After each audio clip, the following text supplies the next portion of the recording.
Good evening my dear friends. आज के video में हम लोग बात करेंगे कि भारत के संविधान में जो है हमें कितने तरीके का धार्मिक स्वतंत्रता और धार्मिक स्वतंत्रता का अधिकार दिया गया है। तो फर्स्ट ऑफ ऑल हम लोग बात करेंगे कि हमारा भारत का संविधान में जो धार्मिक स्वतंत्रता का जो अधिकार है वो आर्टिकल 25 टू आर्टिकल 28।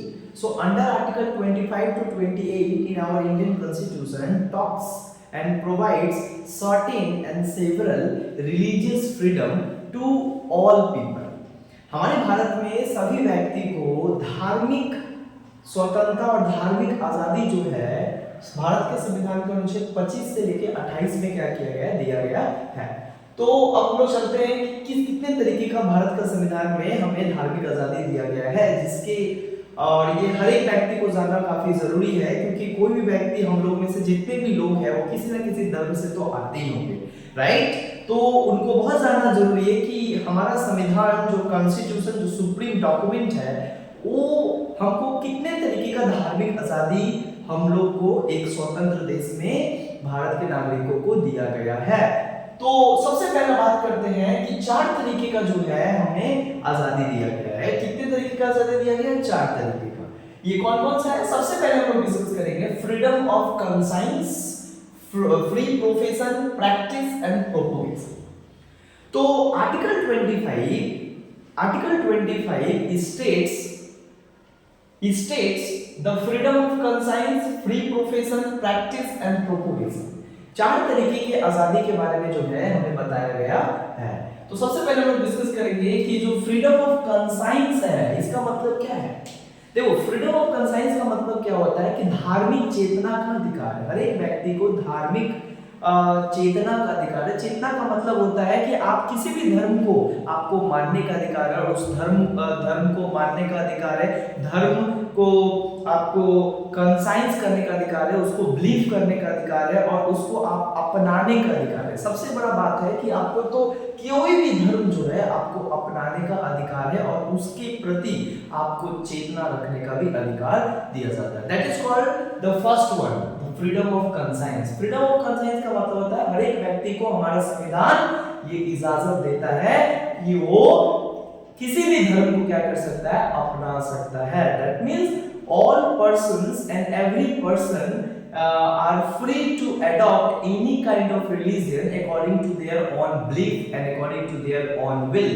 अपने इच्छा के अनुसार कोई भी व्यक्ति किसी भी धर्म को मान सकता है और अपना सकता है। तो that is called the freedom of conscience. आगे देखते हैं चेतना के अधिकार के बाद जो है जो दूसरा हमें अधिकार दिया गया उसको कहा जाता है फ्री प्रोफेशन।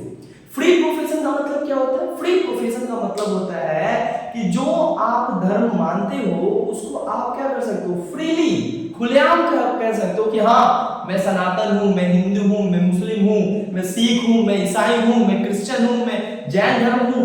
जो धर्म आप मानते हो और अपनाते हो और जिसमें आप आस्था रखते हो उसको ओपनली समाज में, देश में, दुनिया में आपको, तो ये बात जो है आपको समाज के समक्ष रखने का आपका पूर्ण अधिकार है। जैसे कि मैं अगर हिंदू हूँ तो मैं हिंदू धर्म के जो कुछ भी जो रामायण है, जो महाभारत है, जो गीता है, उसका श्लोक में उच्चारण करने के लिए पूरा स्वतंत्र हूँ। मैं ओपनली कह सकता हूँ, अभी मैं गा सकता हूँ, समाज के समक्ष गा सकता हूँ, कहीं भी मेरे को अगर इस धर्म को मानते हैं तो इस धर्म के जितने कुछ भी जो श्लोक है और जितने कुछ भी जो रिचुअल्स है उसको भी मैं प्रैक्टिस करने के लिए या उसको बोलने के लिए समाज में मैं पूर्ण रूप से क्या हूँ, स्वतंत्र हूँ। इसी को तो कहा जा रहा है फ्री प्रोफेशन, मतलब आप पूर्ण रूप से स्वतंत्र हैं उस धर्म को क्या करने के लिए, धर्म को स्वतंत्रता पूर्वक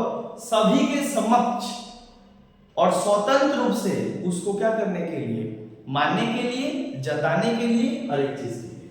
आगे आता है प्रैक्टिस, मतलब एक और हम लोग को अधिकार दिया जाता है कि भाई हर एक व्यक्ति जो है जो धर्म मानता है उसको प्रैक्टिस करने का भी अधिकार है। खाली उसको मानना, पूजा पाठ करना से नहीं होगा, उसको प्रैक्टिस भी कर सकता है। प्रैक्टिस करने का मतलब होता है पूजा पाठ करना, अपने धर्म के अनुसार बातें करना, अपने धर्म का श्लोक पढ़ना, राइट। उसको डे टू डे अपने लाइफ में, अपने रोजमर्रा के जीवन में क्या करता है, उस बात को और उस चीजों को और धर्म के बताए गए जितने भी कुछ जो रिचुअल्स है, राइट, जो रिचुअल्स जो वर्शिप है, पूजा पाठ करना, जैसे हम लोग के धर्म में हम प्रणाम करते हैं, राइट, तो हम लोग प्रणाम करते हैं, ये भी क्या है, प्रैक्टिस है। जैसे हम लोग बोलते हैं ना राधे राधे, हम लोग बोलते हैं ना जय सिया राम, तो ये सारा भी क्या है, एक तरीके का प्रैक्टिस कर रहे हैं, राइट, एक तरीके का पूजा पाठ कर अगरबत्ती दिखा रहे हैं, तो ये भी हम लोग का क्या है, एक प्रैक्टिस है। सूर्य का पूजा करते हैं तो ये हिंदू धर्म का प्रैक्टिस है। आप करने के लिए पूर्ण रूप से स्वतंत्र हो। आपके धर्म में जो कुछ भी रिचुअल्स है, जो कुछ भी त्योहार है, जो कुछ भी पूजा पाठ है, जिस तरीके से पूजा पाठ होता है, उस पूजा पाठ करने के लिए आप पूर्ण रूप से स्वतंत्र हो। यही तो कहलाता है फ्रीडम ऑफ प्रैक्टिस। मतलब आप अपने धर्म के बताए गए जितने भी वर्शिप है, रिचुअल्स है, वो सारा चीज करने के लिए आप पूर्ण रूप से क्या हो, स्वतंत्र है। मेरे को इच्छा करता है पूजा करने के लिए पूजा करते हैं, राइट, मेरे को इच्छा करता है रामायण सुनने के लिए मैं रामायण सुनते हैं, that is called the practice. Understand, अपने रियल जीवन में उसको प्रैक्टिस करने का भी आपको अधिकार है। लास्ट क्या है, प्रोपोगेशन। प्रोपोगेशन का मतलब होता है जो धर्म को आप मानते हो, जो धर्म में आप पैदा लिए हो, जो धर्म का आपका सब कुछ अच्छा लगता है, उसका श्लोक अच्छा लगता है, उसका देवी देवता अच्छा लगता है, पूजा पाठ करना अच्छा लगता है, उसका रिचुअल्स त्योहार मनाना अच्छा लगता है, राइट। जैसे हिंदू धर्म का बहुत सारा त्योहार है, वो त्योहार मनाना आपको अच्छा लगता है, तो ये सारा जो आपको अच्छा लगता है, इसको क्या कर सकते हो, अपने धर्म के बिलीफ, अपने धर्म के पूजा पाठ, अपने धर्म की अच्छाइयाँ, अपने धर्म की बड़ाइयाँ आप क्या कर सकते हो, इसको प्रोपोगेट भी कर सकते हो। प्रोपोगेट मतलब फैला भी सकते हो, स्प्रेड भी कर सकते हो। इसका मतलब होता है you have also right to communicate and spread our own religion with the others person and others community. आप दूसरे लोगों के साथ, हम अपने दोस्त के साथ बोलते, जानता है मेरे धर्म में जो है इस तरीके का है, हम लोग इस तरीके से, हम लोग का शादी विवाह होता है, इस तरीके से हम लोग पूजा पाठ करते हैं, हम लोग में ऐसा ऐसा बात है, तो ये बात हम लोग क्या करते हैं, प्रसार करते हैं। यही तो कहलाता है फ्री प्रोपोगेशन, इसी को तो कहते हैं फ्रीडम ऑफ प्रोपोगेशन। तो यही है आर्टिकल 25। अब हम लोग बात करते हैं आर्टिकल 26, जो एक और हम लोग को क्या दिया जाता है, हम लोग को धार्मिक स्वतंत्रता दिया जाता है, उसको जानना काफी इंपॉर्टेंट है। वो क्या है, freedom to manage religious affair. क्या बताया गया, freedom to manage religious affair. इसका मतलब होता है हर एक व्यक्ति का ये दायित्व होता है कि जो आप धर्म, आपको हर एक व्यक्ति ये स्वतंत्र है अपने धार्मिक क्रियाकलाप और क्रियाकांड ये सारा चीज करने के लिए। देखो भाई, हर एक धर्म में क्या होता है, अगर आप हिंदू धर्म में हो या मुस्लिम धर्म में हो, तो उसका एक सबसे पवित्र जगह तो होता है ना, एक तो पवित्र आस्था होता है ना कि यहीं पे हमारे भगवान रहे हैं, या यहाँ पे एक मंदिर बना के हम उनका पूजा पाठ करें, आस्था रखें, अपने धर्म का बताया गया जो प्रैक्टिस है उसको मैं करूं। समझ में आ रहा है? तो मनुष्य क्या है, काफी ज्यादा आध्यात्मिक है, स्पिरिचुअल है, अपने गॉड के प्रति काफी ज्यादा, अपने धर्म और अपने धर्म के प्रति आस्था रखता है। तो आस्था रखने के लिए कुछ तो होना चाहिए, कुछ तो आस्था का सिंबल होना चाहिए। इसके लिए क्या बोलता है हमारा संविधान, बोलता है कि आपको अपना धर्म प्रचार प्रसार करने के लिए और मानने के लिए और आस्था रखने के लिए आप पूरा तरीके से ये सारा काम करने के लिए स्वतंत्र है। इसके लिए आप मंदिर बनाने के लिए भी स्वतंत्र है। जैसे कोई हिंदू धर्म है तो मंदिर ही ना बनाएगा जिसमें देवी देवता को रखेगा, पूजा पाठ करेगा और हिंदू रीति रिवाज जैसा उसमें सारा चीज करेगा, तो आपको मंदिर इस्टेब्लिश करने का अधिकार है। लेकिन आर्टिकल 26 क्या करता है, ये कलेक्टिव फ्रीडम देता है, मतलब सामाजिक और सामुदायिक स्वतंत्रता देता है कि सभी समुदाय के लोगों के पास एक अधिकार है और स्वतंत्रता है कि वो अपने धर्म के अनुसार और अपने धर्म में जो कुछ भी जो आस्था है, आस्था का जो प्रतीक है, उसको इस्टेब्लिश करने के लिए और बनाने के लिए और निर्माण करने के लिए स्वतंत्र है। जैसे हम लोग सारे हिंदू सब लोग मिलकर क्या किए, एक मंदिर यहाँ पे क्या किए, हम लोग स्थापित किए। तो ये हमारा क्या है, आस्था का प्रतीक है। तो ये सभी का अधिकार है, एक व्यक्ति का अधिकार नहीं है, ये पूरा सामूहिक। मंदिर तो एक व्यक्ति नहीं बनाता है, उसमें सबका कंट्रीब्यूशन होता है। लेकिन जो कंट्रीब्यूशन है किसी के, इसको हम लोग मतलब क्या करेंगे, किसी को फोर्स करके नहीं कि तुमको देना ही पड़ेगा इस घर में रहते हो, इच्छा होता है, मेरे पास है तो हम दे दिए, जिनके पास है वो दे दिए। इस तरीके से मिलकर एक मंदिर बनाया गया ताकि सारे हिंदू समुदाय के लोग वहां पे जाके पूजा पाठ कर सके। इसी को कहा गया right to freedom to manage religious affair. और मंदिर का देखरेख करना, मंदिर में प्रसाद बांटना, आरती करना, इसका भी तो खर्चा है। तो ये बेसिकली मंदिर का एक ट्रस्ट बना दिया जाता है कि जो लोग आते हैं, एक दान पेटी होता है, बट दान पेटी में डालना ही जरूरी नहीं है, ये आपका आस्था है। वो जो दान पेटी का पैसा जाता है उससे ही सारा काम क्या होता है, ये सारा कुछ होता है। लेकिन स्टेट किसी भी तरीके का इस मैटर में इंटरफेयर नहीं करेगा, क्योंकि ये लोगों का बात है और मंदिर का बात है, तो मंदिर अपना क्रियाकलाप और मेंटेनेंस और मेंटेन खुद करे, स्टेट का इसका कोई जिम्मेवारी नहीं है। अब आगे समझते हैं आर्टिकल 26 को समझ गए कि किस तरीके से अपना धार्मिक क्रियाकलाप करने के लिए, और मंदिर मस्जिद तो हिंदू मंदिर बनाता है, सारे मुस्लिम समुदाय मिलकर मस्जिद बनाते हैं, सारे क्रिश्चियन मिलकर गुरुद्वारा बनाते हैं, सारे क्रिश्चियन मिलकर तो चर्च बनाते हैं, गुरुद्वारा बनाते हैं, सिख लोग, तो सभी को अधिकार है अपना अपना धार्मिक प्रतीक को बनाने के लिए और उसका देखरेख करने के लिए। समुदाय ही देखरेख करेगा। समझ आ रहा है? जैसे देखो हमारे पंडित होते हैं, मंदिर के वरिष्ठ सारे बाबा लोग होते हैं, वो लोग ही क्या करते हैं, सारा चीज देखरेख करते हैं। अब बात आता है तीसरा, जो हम लोग को हमारे संविधान में जो धार्मिक आजादी दिया जाता है वो क्या है, freedom from taxation for promotion of religion. क्या बोलता है कि देखो भैया, कोई भी व्यक्ति जो है स्वतंत्र है, कोई भी व्यक्ति से टैक्स नहीं लिया जाएगा धर्म का प्रचार प्रसार करने के लिए और धर्म का तुम्हारा प्रमोशन करने के लिए, कि इसको एकदम सबसे बड़ा धर्म बनाया जाए। इसके लिए सभी लोग को बोला जाए तुम हिंदू धर्म में हो, तुमको पैसा देना पड़ेगा, तुम ये धर्म में हो, ये देना पड़ेगा, रोज आपको जुलूस दिस दैट। बोला गया है कि आप जुलूस निकालो, आप रामनवमी निकालो, जो इच्छा है करो, लेकिन ये किसी भी व्यक्ति को या अपने ही समुदाय के व्यक्ति को फोर्स नहीं करोगे अपने धर्म का प्रचार प्रसार और आगे बढ़ाने के लिए। किसी दूसरे व्यक्ति से टैक्स वसूल नहीं करोगे कि मंदिर बनाएंगे टैक्स दो। इंसान स्वेच्छा से देगा तो देगा, आप फोर्स नहीं कर सकते हो, आप टैक्स नहीं मांग सकते हो। समझ आ रहा है? तो यहाँ पर वही बात बोला जा रहा है, देखो फ्रीडम फ्रॉम टैक्सेशन, इसका मतलब क्या है, किसी भी व्यक्ति के ऊपर कर नहीं लगाया जाएगा कि तुम हिंदू समुदाय के लोग हैं तो तुमको हिंदू धर्म के लिए तुमको इतना काम करना पड़ेगा, पैसा देना पड़ेगा। ये तो गलत बात है ना भाई। भगवान थोड़ी बोले हम लोग को कि तुम हमारा मंदिर मस्जिद बनाओ। अरे तुम्हारा इच्छा है, समुदाय का इच्छा है तो बनाए, और समुदाय के लोग अगर कोई लोग देते हैं तो ठीक है, नहीं देते तो वो भी ठीक है, बट जबरदस्ती नहीं करना चाहिए। और ये सही भी है जो हमारे संविधान में ये सारी चीज बताया गया है। उसके बाद क्या होता है, for promotion of religion. Promotion मतलब धर्म को आगे बढ़ाने के लिए और धर्म का प्रचार करने के लिए आप टैक्स किसी से वसूल कर और धर्म को बड़ा नहीं बनाओगे। समझ आया? आप किसी से टैक्स नहीं वसूल करोगे। लोग दान पेटी में अपनी इच्छा से पैसा देंगे, अपनी इच्छा से अगर देंगे तो ठीक है, लेकिन आप मंदिर का कोई व्यक्ति या समुदाय के लोग फोर्स नहीं करोगे उसको देने के लिए।